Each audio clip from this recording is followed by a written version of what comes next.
Hi everyone, today is Monday, May 10th, and our goal for today, we want to be able to analyze a text for author's craft. So we are going to begin class today by talking about what makes a story interesting. So think about a good story that you've read. And was it because of the topic, the characters, some of the big themes, the words that kind of kept you engaged, the setting? What about that story kept you interested in reading it? And now we're going to go into writer's craft. So craft is the art of writing.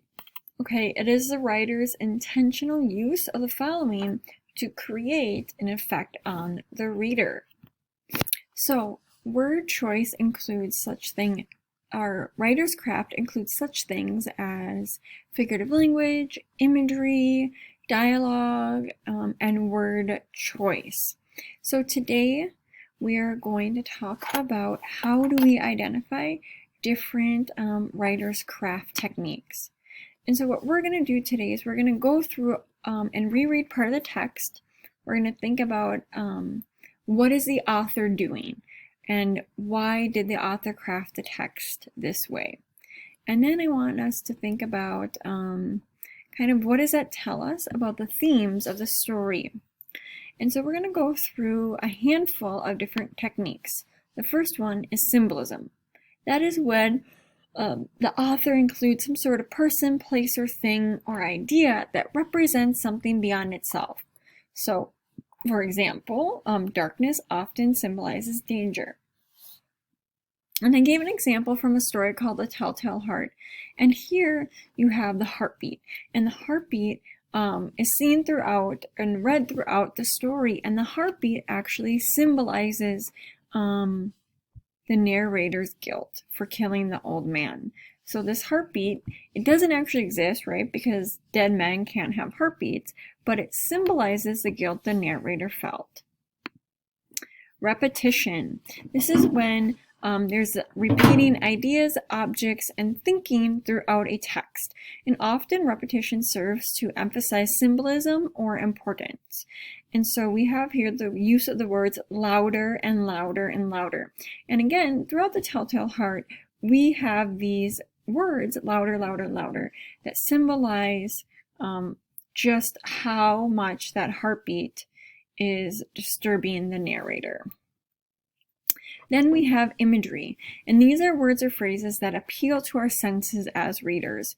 And so this description is when the narrator is kind of cutting up the body of the man, and it's very descriptive, and as you're reading it, you can kind of imagine in your head what is going on. Word choice. Word choice is the choice of words the author uses, and oftentimes these words have both a denotative and connotative meaning. And if it's connotative, it means that there is a certain type of emotion attached to these words. And so the example I gave is the eye of a vulture, right? And a vulture is a very kind of nasty bird. It usually has a connotation of death or violence that is associated with it. And lastly, we have inner thinking. And so this reveals what the character is thinking. So again, another example from The Telltale Heart, where we kind of can get an inside glimpse into the mind of the narrator. And so all of these examples from The Telltale Heart are just to show you the different techniques and crafts. And what you're actually going to be doing today is you're going to be completing this chart here based on our text from last week, the Gordon Parks excerpt, Weapons of Choice. And again, you're going to have symbolism, repetition, imagery, word choice, and inner thinking. You are going to provide the example from the text and explain how it is important in the story. And you will end class today by really thinking about what was a defining moment for Gordon Parks and what did he learn from that moment. So you're going to want to go back into the excerpt that we read on Wednesday and think really about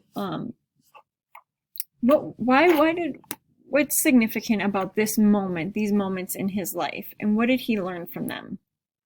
Please reach out if you have any questions.